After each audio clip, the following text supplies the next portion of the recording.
네, 안녕하세요. 김정입니다. 자, 오늘은 이제 수호한 실천편 3회 독서론 포함해서 4지문이에요. 자, 빠르게 한번 가보겠습니다. 일단 첫 번째는 독서론, 능숙한 학습자의 독서 전략이라는 지문입니다. 자, 일단은 학습을 위한 독서는 여가를 위한 독서, 그냥 우리가 평소에 취미처럼 책 읽는 것보다 더 많은 걸 요구하는데 그 요구사항들에 대한 얘기예요. 자, 일단 학습을 위한 독서에서는 글의 지식, 가치관, 정서 이런 것을 사회 문화적 맥락, 그러니까 뭐 독자의 사회 문화적 맥락이라고 봐야겠지, 그지? 혹은 이 글의 사회 문화적 맥락으로 볼 수도 있겠고, 어쨌든 글의 지식이나 가치관 정서를 사회 문화적인 맥락과 합쳐서 새로운 의미를 만들어내는 것까지를 이제 학습을 위한 독서, 제대로 된 공부의 독서라고 얘기할 수 있겠다. 그리고 이걸 통해서 어떤 게 생겨? 지식을 잘 활용하게 되고 창의적인 사고를 할 수 있게 되고 그리고 올바른 가치관까지 형성할 수 있다. 다 좋은 거죠. 이런 것들을 활용할 수 있는 게 바로 학습을 위한 독서가 되겠다. 자, 그러면 이 학습을 위한 독서는 어떻게 할 수 있는가 한 3가지 정도를 얘기를 하는데, 자, 이 능숙한 학습자가 하는 학습을 위한 독서는 어떠냐. 일단 독서서는 먼저 예측하기라는 거를 해요. 제목이나 그림을 보면서 자기가 가지고 있는 배경 지식과 연결하면서 이런 글이겠네 라고 예측을 해보고 읽으면서 내가 생각했던 거가 맞았구나, 혹은 내가 생각했던 거랑 이건 다르네 하면서 이제 차이점과 공통점을 잡아가면서 좀 더 명확하게 읽어줄 수 있다. 사실상 이거는 우리 비문학 읽을 때 가져야 되는 태도라고 볼 수 있죠. 두 번째는 시연하기입니다. 시연하기가 뭐냐면은 단기 기억을 장기 기억으로 바꿔주는 그런 방법이에요. 그러니까 방금 딱 읽었던 거를 방금은 기억나지, 그지? 방금 읽었으니까 지금 막 기억나는데 솔직히 내일 물어보면 모르잖아. 그런 단기로 짧게 기억날 수 있던 것들을 장기로 가져가는 방법. 예를 들어서 메모하기 같은 게 있겠지. 네, 그래서 문단 끝이나 주요 내용적인 걸 선택적으로 메모를 하면서 이게 중요하구나 하면서 머릿속에 각인시키면서 휘발될 지식을 좀 길게 가져갈 수 있는 그런 걸 시연하기라는 두 번째 방법으로 얘기를 하고, 세 번째로는 회상하기가 있습니다. 이것 또한 기억을 더 오래 하기 위한 방법이라고 보면 될 것 같아요. 공부를 위한 독서잖아, 어쨌든. 어쨌든 이건 지식을 내가 일단 계속 갖고 있어야 이게 공부인 거니까. 회상하기, 글의 구조나 내가 메모, 글의 구조를 떠올려 보기도 하고, 혹은 메모, 아까 시원하게 했었던 그 메모를 다시 한번 다시 보기도 하고 하면서 복습하는 거죠, 그죠? 복습을 함으로써 내용을 회상하고 그걸 기억한다. 이런 여러 가지의 방법을 통해서 어떻게 우리는 학습을 위한 독서를 할 수 있다라는 비교적 굉장히 가벼운. 두 번째 이제 비문학 제도로 들어가는 거지, 그지? 논리학 지문이 나왔는데요. 여러분, 논증이 뭡니까? 논증. 논증이라는 건 논리적인 증명이에요. 논리적으로 증명한다는 게 뭐냐면은 전제를 통해서 결론을 이끌어내는 것. 근데 지금 얘기하는 거는 그 논리학 지문에서는 굉장히 기초적인 거기 때문에 이거는 알아놓는 게 좋겠다라는 생각이 듭니다. 자, 논증은 일단 크게 얘기를 하자면은 2가지가 있어요. 첫 번째 연역적 논증, 두 번째 귀납적 논증, 이렇게 2가지가 있습니다. 자, 연역적 논증, 연역하는 방법이라는 뜻이야.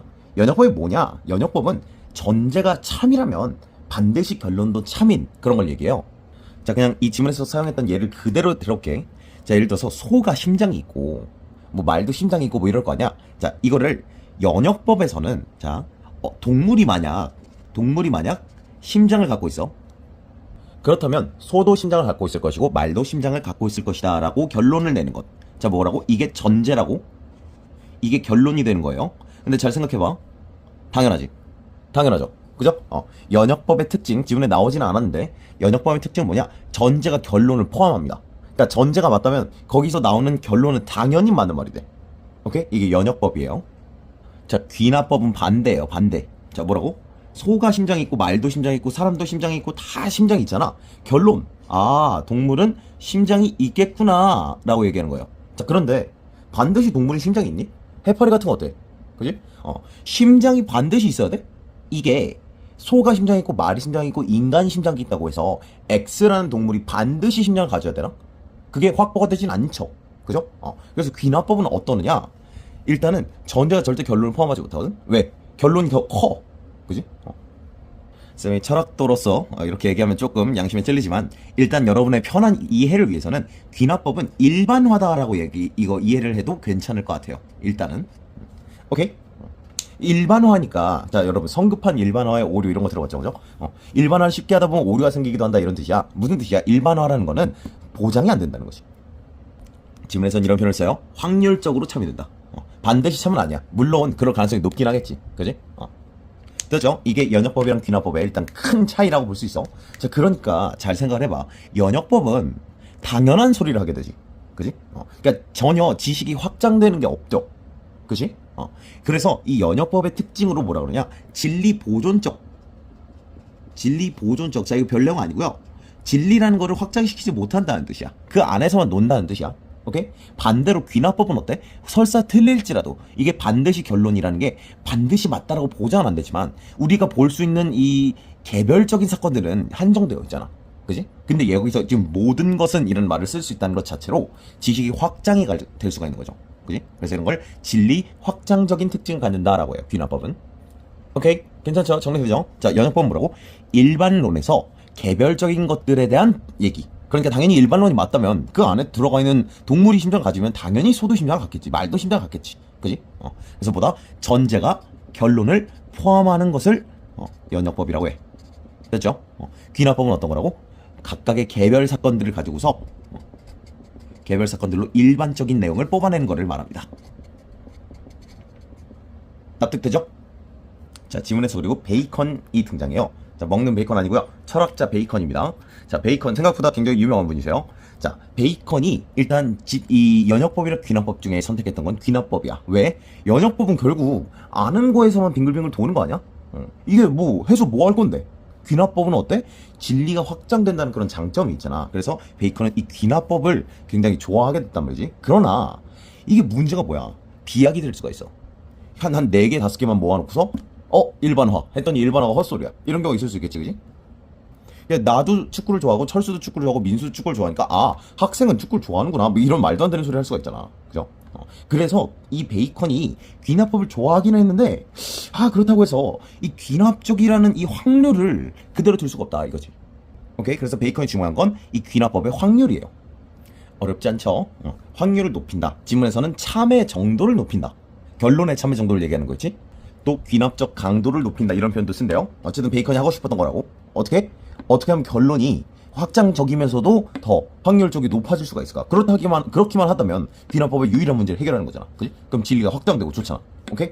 자, 그 방법으로 뭘 제시하느냐? 4가지 표를 이용한 귀납법. 베이컨이 새롭게 좀 발전시킨 새로운 귀납법이라고 얘기할 수 있을 것 같아요. 자, 거기서 예시를 드는 게 뭐냐? 열이라는 개념을 귀납적으로다가 도출을 해보자 이거야. 뭐라고? 열이라는 개념이 무엇인가? 열의 정의, 열의 특징, 열은 무엇인가라는 거를 귀납적으로 한번 증명을 해보려고 그래. 자, 첫 번째, 그럼 일단 어떻게 해야 되느냐? 존재표를 만듭니다. 존재표가 뭐냐? 열이 있는 것들을 한번 다 생각을 해보는 거예요. 우리가 열이라고 얘기하는 것들에 갖고 있는 것들, 뭐 뜨거운 햇빛, 뜨거운 공기 이런 것들 있지, 그지? 오케이, 뭐 햇빛, 뜨거운 공기, 불, 뭐 이 정도. 자, 그 다음에 여기를 통해서 열이 있는 것들을 한번 싹 모아보는 거예요. 이렇게 모인 것들을 긍정적 사례라고 합니다. 열이라는 개념을 도출할 때 열이 긍정적으로 있다라는 뜻이야. 어렵지 않죠? 자, 그 다음 두 번째는 부재표를 만들어요. 열이 없는 것들, 자, 존재표에 반대되는 것들을 적어주면 돼. 햇빛과 반대되는 달빛. 자, 물론 이과 친구들은 선생님 달빛에도 열이 있기는 있다고 해야 되는데요? 라고 얘기할 수도 있겠지만 쌤도 이과라 알아. 자, 물론 이 베이컨이라는 분이 현대학자는 아니에요. 그러다 보니까 열 개념이라는 게 완벽하지 않았겠죠. 어쨌든 직관적으로 대응될 법한 그런 것들, 열이 없다라고 할 만한 요소들, 부정적 사례를 긁어모은 것들을 부재표라 그래요. 자, 세 번째는 정도표를 적습니다. 정도표는 뭐 하는 거냐? 이게 햇빛, 뜨거운 공기, 불 뭐 이런 것들이 보면은 다 같이 비슷하게 열이 있는 게 아니죠, 그죠? 열의 정도가 다 다를 거 아니야? 그 정도, 열의 정도를 다 따로 나눠가지고 정도를 적는 그런 표들을 만들어주는 거야. 지금 표가 3개가 됐죠, 그죠? 자, 그러고 나서 뭘 뽑느냐? 1번 존재표에서는 열이 있을 때의 성질, 을 뽑고, 당연히 부재표에서는 어때? 열이 없을 때의 성질. 그리고 정도표에서는 어떻게? 열의 증가, 감소를 결정짓는 요인이 무엇인가? 지문에서 정도표의 예시로 뭘 드느냐? 운동하는 물체 혹은 운동하는 동물이라고 해볼게요. 운동하는 동물 그리고 가만히 있는 동물, 우리라고 생각해야 돼. 인간 막 달렸을 때 막 땀이 나고 헉헉 대고 몸 체온 올라가는 그 상태와 가만히 있을 때 인간을 생각해보니까 열의 증감 성질에는 운동한다라는 게 들어갈 수 있겠구나, 이런 식으로. 오케이? 예시를 드니까 좀 감이 오죠, 그죠? 자, 그리고 마지막으로 뭘 만드냐? 배제표를 만들어요. 배제한다는 뜻이야. 뭘 배제하느냐? 열의 성질이 아닌 것들. 자, 예를 들어 뭐 햇빛, 달빛을 봐. 자, 달빛은 빛나고 햇빛도 빛나거든? 근데 빛난다고 해서 열이 있는 건 아니구나. 그럼 빛이라는 거는 열과는 관련이 없다. 뭐 이런 식으로. 그래가지고 하나하나 성질을 제껴나가면서 열 개념의 성질을 좁혀나가는 거지. 오케이? 그럼으로써 결론, 열의 성질은 이런 것이로 열 개념은 이런 것이다 라고 이제 결론을 내는 거예요. 아무래도 아까 소심장, 말심장보다 훨씬 더 구체적인 틀이 있죠, 그죠? 이렇게 결론된, 물론 이게 겨우 이 정도밖에 없었겠어, 그지? 나름 표를 막 수십 개를 막 이렇게 채웠겠지. 그래가지고 나온 결론이, 열 개념이 현대판 열 개념이랑 거의 유사하대요. 그러니까 베이컨이 나름 좀 성공을 한 거죠, 그죠? 나름 좀 새로운 귀납법을 만들어낸 거야. 오케이, 됐죠? 자, 그럼으로써 베이컨은 그래서 약간 이제 또 기분이 좋았겠지. 자, 어느 정도 이게 통한 것 같아, 막 이런 생각이 드니까. 자, 그래서 베이컨이 뭐라 그러냐? 이 기존의 연역법 같은 경우는 거미의 방법이다. 왜? 거미는 자기 안에서 실을 계속 뽑아내기만 하지. 그지? 그러니까 그 자기 안에서 자기가 거미라는 존재가 전제되어 있다면 실은 그냥 계속 뽑아져 나오긴 하지만 어쨌든 그건 확장되기 어렵다. 거미일 뿐이야. 이런 거고. 자, 귀납법. 기존의 귀납법에 대해서 뭐라 그러냐? 개미의 방법이라 그래요. 개미가 먹이를 모으듯이 이렇게 그냥 하나하나 개별 사건만 모으는 그런 방법들. 오케이? 자, 그러면서 자신의 새로운 귀납법, 당연히 내게 제일 좋아라는 의미가 내포되어 있겠지. 내 거의 방법을 꿀벌의 방법이다 라고 얘기해요. 자, 꿀벌은 어때? 꽃에서 가져온 재료들로 자신이 또 꿀을 만들지, 그지? 그러니까 얘네들이 약간 이 귀납법이 조금 더 강화된 버전인 거잖아, 그지? 그저 모으는 게 다가 아니라 그걸 지성을 통해서 소화해서 꿀로 새롭게 만들어낸다. 네, 이런 식으로 하면서 베이컨이 자신의 새로운 귀납법을 소개하는 질문이었습니다. 다음은 나부분의 데카르트의 연역법이라고 나와요. 아까 베이컨이 새로운 귀납법을 제시했잖아. 데카르트 같은 건 연역법을 더 중요시했던 사람이에요. 자, 혹시나 데카르트에 대한 기본 지식이 전혀 없는 친구들이 있을까봐 근대 철학의 아버지라 불리는 사람이고요. 자, 데카르트는 일단 데카르트적 회의로 더 유명해요. 회의. 이거는 알고 있어야 될 것 같아서 미리 좀 얘기를 해줄게. 회의가 뭐냐? 의심하는 겁니다. 데카르트는 회의적인 그 태도로서 이제 절대 의심할 수 없는 절대적 지식에 도달하는 그런 사고로 유명한데요. 들어봤지? 나는 생각한다. 고로 존재한다. 자, 데카르트가 제일 강조했던 이 지식의 이 제일 중요한 것, 절대적인 지식, 절대 틀리지 않아야 되는 이런 지식은 자명해야 돼요. 수학처럼. 데카르트 좌표계라는 얘기 들어봤죠, 그죠? 데카르트가 없었으면 함수라는 것도 안 해도 되고 좌표축도 없어도 되고 이런 얘기 들어본 적 있죠, 그죠? 자, 자명함이란 뭐냐? 다른 것에 도움 없이 자신의 확실성을 스스로 드러내는 걸 자명함이라고 해요. 데카르트는 철학도 이래야 된다고 봤어요. 우리 철학 또한 명료하고 분명해야 해. 오케이? 자, 예를 들어서 통증이 있다고 해볼게. 지문에서 나온 예시입니다. 통증이 있는데 통증이 명료할 수 있어. 내가 진짜로 확실히 아픈 게 지금 맞거든? 근데 분명하진 않을 수 있어. 근데 이게 어디가 아픈지 잘 모르겠어. 지금 내가 능형근 쪽에 아픈지, 능형근 옆에 갈비뼈 옆에 있는 관절이 아픈지, 그지? 명확하게 딱 진단이 안 될 수 있잖아, 그지? 대충 이쯤에 아파요. 이런 경우 많잖아. 이빨 아픈 거, 우리 치과 가면 어디가 아픈지 정확하게 딱 집어내지 않잖아? 그지? 오케이. 반대로, 확실하게 지금 엄지발톱 오른쪽 아래가 아픈 게 맞거든? 위치가 정확히 맞는데, 이게 약간 애매하게 아파. 살짝 간지러운 것 같기도 하고, 아픈 강도 1, 0.1 막 이래. 그럼 이게 명료하지가 않은 거야. 그러니까 이딴 식이 되면 안 된다는 거지, 지식이. 오케이? 그래서 이 절대적 지식이라는 것은 명료하고 분명해야 한다. 오케이?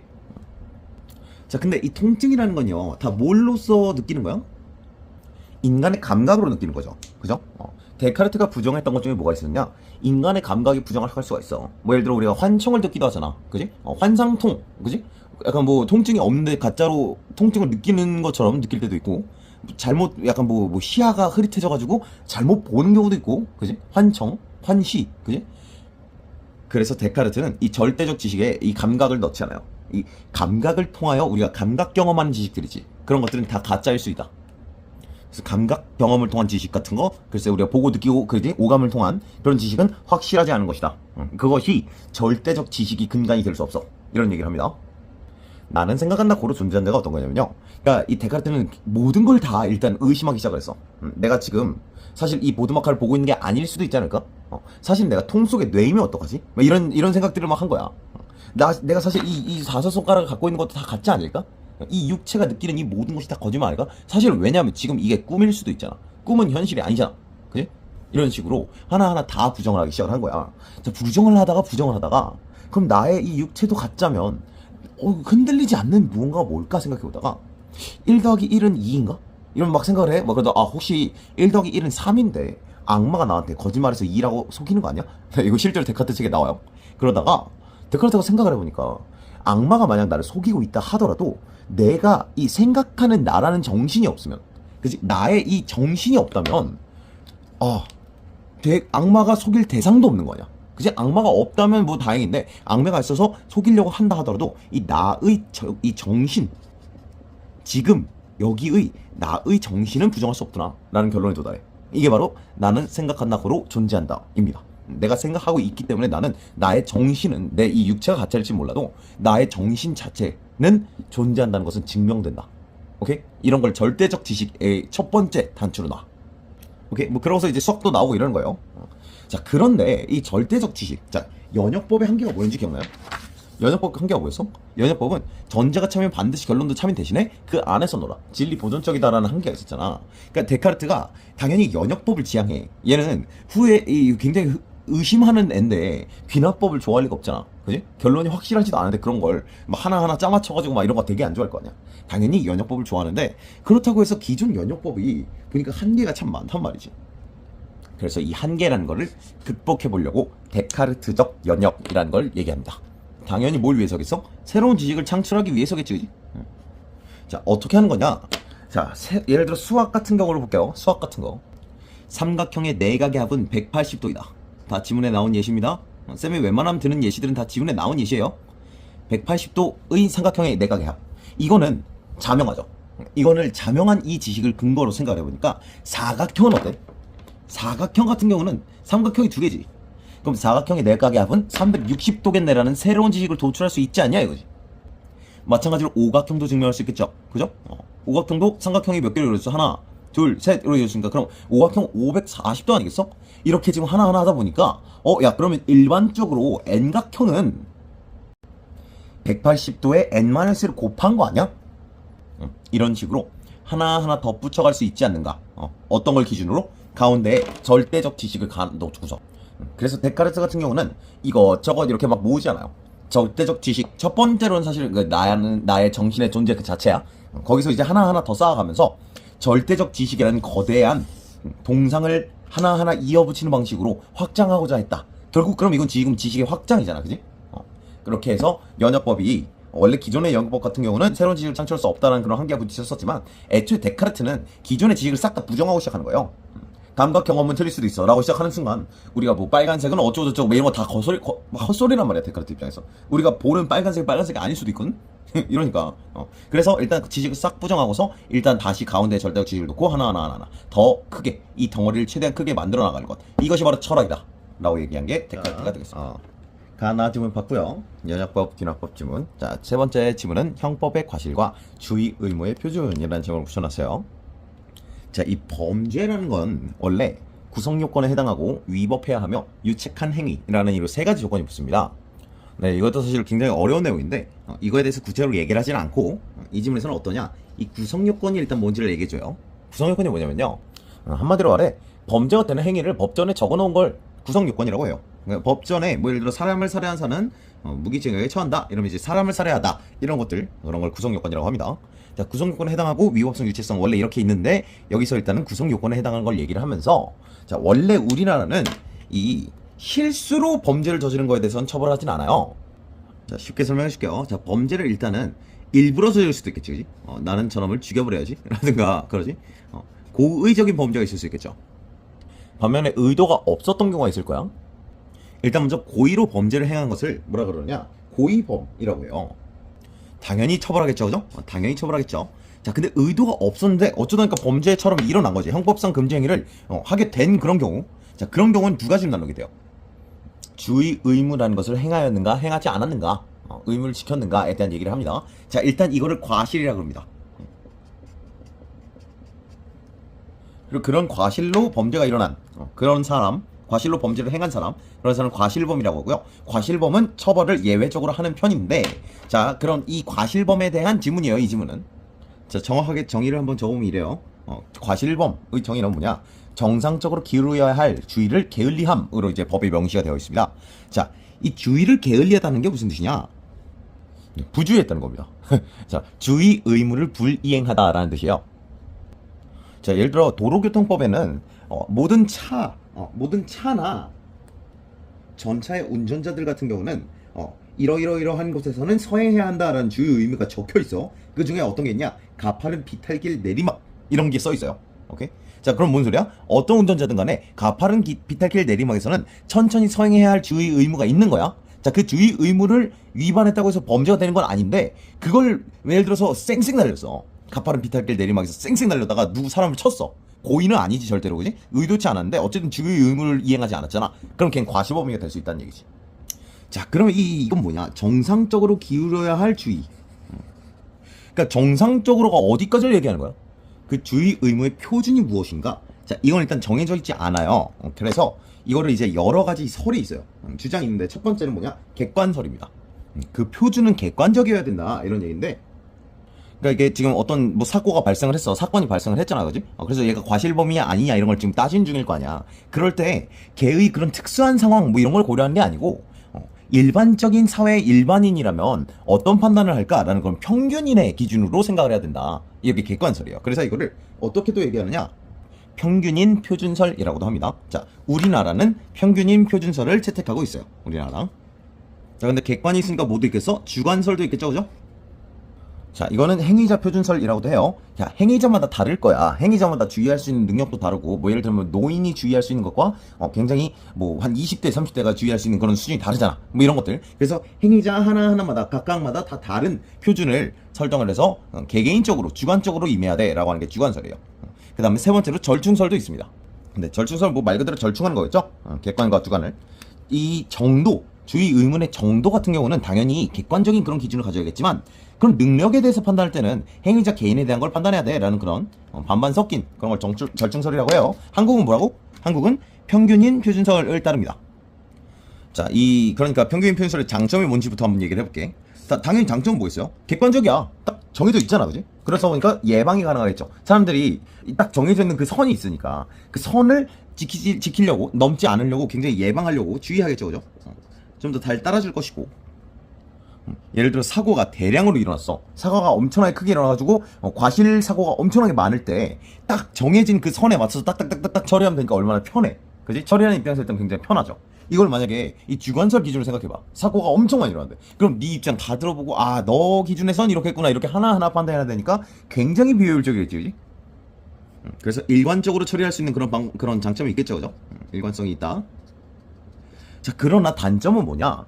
생각보다 이 일반인이 대부분 다 주의할 거라고 하는 그 선이 굉장히 높을 거 아니야. 그래서 사람들이 굉장히 주의를 많이 하게 되는데, 자, 예를 들어서 교통 같은 거 생각해봐.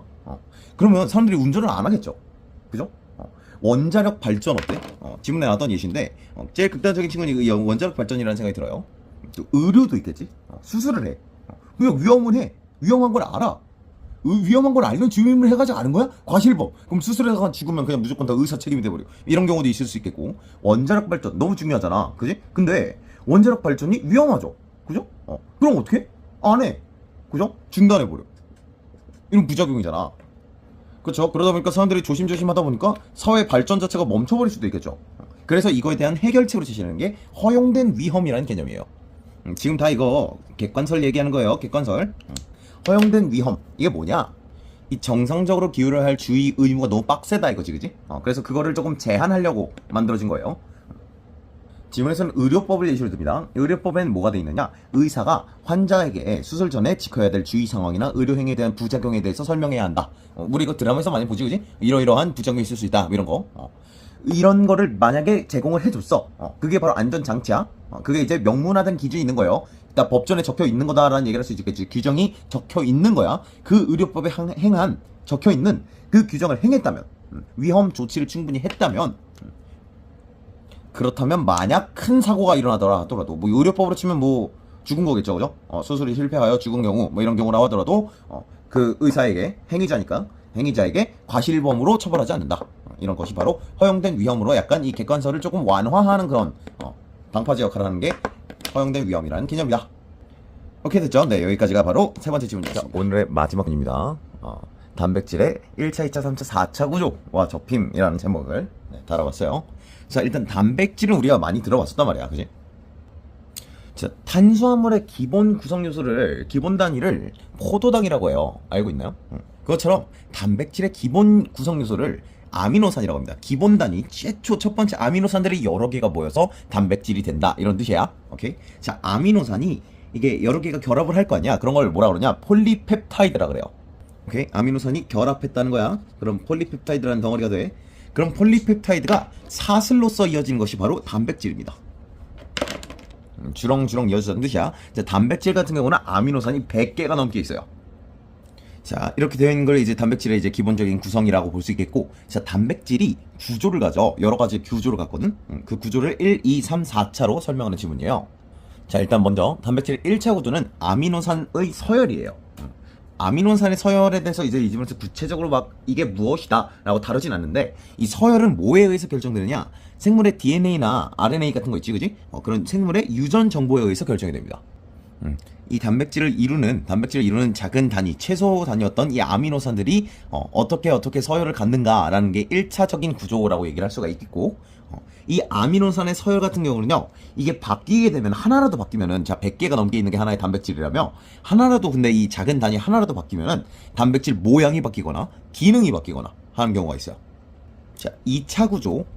자, 아까 첫 번째 아미노산들, 이 최소 단위, 최소 기본 단위의 서열, 이 1차 구조. 그다음에 2차는 뭐겠어? 폴리펩타이드겠지, 그지? 그러니까 이 아미노산들이요, 1차 구조에서 이제 폴리펩타이드로 이제 결합을 할 거 아니야. 이게 어떤 거로 이루어지냐면요, 아미노산 간의 수소결합이라는 게 있어요. 자, 수소결합이라는 거 아마 처음 들어볼 텐데, 자, 이렇게 전기음성도, 자, 혹시 알아들을 친구들만 알아듣고, 뭔 개소리 하시면 버려도 돼요. 혹시 그래도 익숙해졌으면 좋을 수도 있으니까, 나중에. 자, F나 O나 N 같이 전기음성도가 높은 거, 그리고 수소가 2.1이에요. 그리고 F가 4거든? 이렇게 전기음성도가 차이가 크면은 얘네끼리 이렇게 당기는 인력이 발생합니다. 이런 걸, 지금 이 점점점, 이거를 수소결합이라고 해요. 그 인력이 생각보다 굉장히 강해서, 하나의 결합처럼 보이는 그런 수소결합을 하는데, 어쨌든 아미노산이 서로 그렇게 모여서 폴리펩타이드라는 걸 이룬단 말이야. 오케이? 자, 근데 그 사슬에 특정한 패턴이 생겨요. 애들이, 이 아미노산들이 하나 이렇게 그냥 기차처럼 일직선으로 이렇게 모이지 않거든. 막 모이다 보면 접히기도 하고 꼬이기도 해요. 그렇게 해서 알파 나선 구조, 베타 병풍 구조, 뭐 이런 식으로 이런 특정 패턴들로 만들어지는 이 사슬의 특정 패턴들을 2차 구조라고 합니다. 자, 3차 구조는 아까 만들어진 위에서의 폴리펩타이드 사슬이 접혀요. 이걸 단백질 접힘이라고 한대요. 단백질 접힘이라는 그 현상을 통해서 3차원의 구조를 간대. 그걸 3차 구조라고 해요. 마지막 4차 구조는 그 방금 접혔던 그 단백질 접힘, 그 3차원의 구조가 여러 개 모였을 때 그것을 바로 4차 구조라고 한다. 그래서 이게 단백질이 만들어진 그 순서인 거지, 그지? 그걸 구조적으로 순서를 나타낸 것이다. 됐죠? 일단 단백질이 이렇게 해서 만들어진다라는 내용이 나와요. 자, 이렇게 1, 2랑 3, 4를 이렇게 나눠보면요, 1차랑 2차 같은 경우는 단독으로 존재할 수가 없습니다. 그러니까 지금 이게 만들어진 과정일 뿐이지 아미노산 혼자 하나씩 막 돌아다니고 막 이런 게 불가능하다는 거야. 이 알파 나선 구조 한 덩어리만 이렇게 돌아다니고 이럴 수 없다는 거예요. 오케이? 그러나 3차 구조부터 이 접혀가지고 뭉텅이 된 거, 이거부터는 단독으로 존재할 수가 있게 돼요. 안정적이게 돼서. 오케이? 이렇게 정리하면 되겠죠, 그죠? 됐죠? 자, 그 다음 이 단백질 접힘이라는 표현을 처음 들어봤잖아, 그죠? 나도 쌤도 이거 읽으면서 처음 봤어요. 단백질 접힘, 어쨌든 간에 이 3차원을 만들어주는 이 원리가 무엇인가에 대해서 간단하게 얘기를 해줍니다, 지문에서. 자, 첫 번째는 친수성, 소수성 아미노산의 이 상호작용에 대한 얘기인데요. 친수성은 말 그대로 물과 친하다는 뜻이고, 소수성은 반대예요. 물을 안 좋아한다는 뜻입니다. 그래서 이 폴리펩타이드로 사슬로 단백질이 된다 이렇게 적혀 있잖아, 그죠? 그러니까 엄청나게 많은 아미노산들이 두두두두 돼 있을 거 아니야. 이렇게 돼 있을 때 여기에 친수성도 있고 소수성도 있어요. 되죠? 오케이? 지금 이 사슬부터 얘기하는 거죠. 여기부터 얘기하는 거야. 폴리펩타이드 사슬이 만들어졌잖아. 그 다음 얘가 접힐 때 얘기 중인 거야. 이 사슬, 여기에는 친수성 아미노산도 있을 거고 소수성 아미노산도 있겠지, 그지? 그런데 소수성은 물을 안 좋아하는 거고 얘 물을 좋아하는 거라며. 자, 근데 세포 안은 어때? 세포 안, 우리 몸은 거의 대부분 물로 꽉꽉 차 있단 말이야. 세포 안도 당연히 물로 꽉꽉 차 있겠죠. 그러니까 이 소수성 아미노산들은 세포 안에서 겉으로 드러나기 굉장히 불편하겠지, 그지? 그래서 이 소수성 애들은 물을 피해서 안으로 막 이렇게 뭉치려고 할 거 아니야, 그죠? 그런 이 둘의, 그래서 소수성이 안으로 뭉치려고 하는 것, 소수성은 안쪽으로 들어가겠지. 친수성은 물이 좋으니까 바깥쪽에 있는 뼈대를 이루겠죠, 그죠? 어렵지 않죠? 이런 식으로 이 둘의 친수성과 소수성의 상호작용으로 접히는 하나의 원리가 된다. 자, 두 번째는 샤페론이라는 거예요. 샤페론 처음 들어봤어요, 나도. 자, 샤페론 열 충격 단백질인데, 자, 바로 막 소수성 기름을 막 뭉쳐가지고 막 찌그러지고 막 이러면 이상한 모양이 될 수도 있어서 얘 같은 경우는 미리 뭉치지 않게 방지하는 역할을 해요. 미리 접히지 않게 안정화시키는 그런 역할을 하고, 두 번째, 만약에 그러니까 이게 지금 소수성, 친수성이란 이거로만 애들이 접힌다면은 잘못 접히는 경우들이 있을 거란 말이야. 그런 잘못 접힌 애들이 또 다른 단백질이랑 막 응겨 붙어가지고 막 덩어리가 막 이렇게 되면 좋지 않겠지, 그지? 그런 덩어리를 응집체라 그래. 응집체. 그 응집체를 다시 풀어주는 역할을 해요. 오케이? 정상적인 단백질들이 그냥 잘 이쁘게 뭉치면 좋겠지만 막 이상하게 잘못 뭉치거나 계속 뭉치고 이러게 되면요, 알츠하이머 같은 그냥 우리가 알고 들어본 그런 병들이 생기기도 한다라는 얘기를 합니다. 자, 그리고 마지막으로 얘기하는 게 단백질의 변성이에요. 칸이 없어서 위에 쓸게. 따로 놓은 내용이라서. 자, 단백질의 변성은 언제 일어나느냐? 열이 발생했을 때. 자, 생각을 해봐. 우리가 계란 후라이를 하잖아요, 그죠? 하면 원래 투명했던 애가 하얘지지, 그지? 그리고 그 노란색 노른자도 원래 좀 투명했다가 이제 딱 이제 노란색으로 딱 되잖아, 그지? 그런 게 이제 단백질 변성이야. 단백질 변성은 일단 뭘 때문에 일어나냐? 열, 강산, 강염기, 이런 것 때문에 일어나는 게 단백질 변성이에요. 단백질의 효소 같은 경우는 단백질의 효소, 자, 생물학에서 효소 나오면요 그냥 thing이라고 생각하면 돼요. 뭐뭐 하는 것. 오케이? 네. 자, 효소 같은 경우는 산이랑 염기에 굉장히 약해요. 오케이? 그 다음 수소결합 같은 경우도요, 수소결합 같은 경우도 이 강산, 강염기나 열이 발생하면 수소결합 다 떨어져 나갑니다. 그러다 보니까 어떻게 돼? 이 강한 산, 강한 염기가 이렇게 딱 들어오잖아? 그럼 단백질이 녹아버린다, 이런 얘기야. 그래가지고 2차, 3차 이 단백질 접힘이 풀려버린다는 거지. 오케이? 됐죠? 2차, 3차가 풀려버리니까 뭐 당연히 4차도 풀리겠지, 그지? 그러니까 단백질이 다 무너진다는 얘기예요. 물론 이게 1차를 건드릴 수는 없어요. 1차는 보존돼요. 오케이? 아미노산 서열은 바뀌지 않아. 계란 후라이를 구워도 아미노산은 그대로야. 하지만 2차, 3차가 변성이 돼버린다는 얘기야. 됐죠? 뭐 계란 후라이니까 이게 그냥 맛있게 느껴지지만 이제 우리 몸의 단백질이 이제 열이나 산이나 염기를 가하면은 망가지겠죠, 그죠? 여기까지 해서 단백질 변성에 대한 얘기까지 함으로써 단백질의 이런 구조 1차, 2차, 3차, 4차 구조를 통해서 아미노산이 폴리펩타이드 되고 단백질이 되는 걸 더 구체적으로 얘기를 해주고, 그 다음 그 단백질이 어떻게 접히는가에 대한 원리로서 친수성, 소수성에 대한 얘기, 샤페론을 통한 이런 식으로 이제 구조가 된다. 근데 열산 염기 같은 게 되면은 변성이 된다라는 내용까지 해서 단백질 N차 구조와 접힘, 변성에 대한 얘기, 여기까지 해서 우리 실전편 3회 마무리하도록 하겠습니다.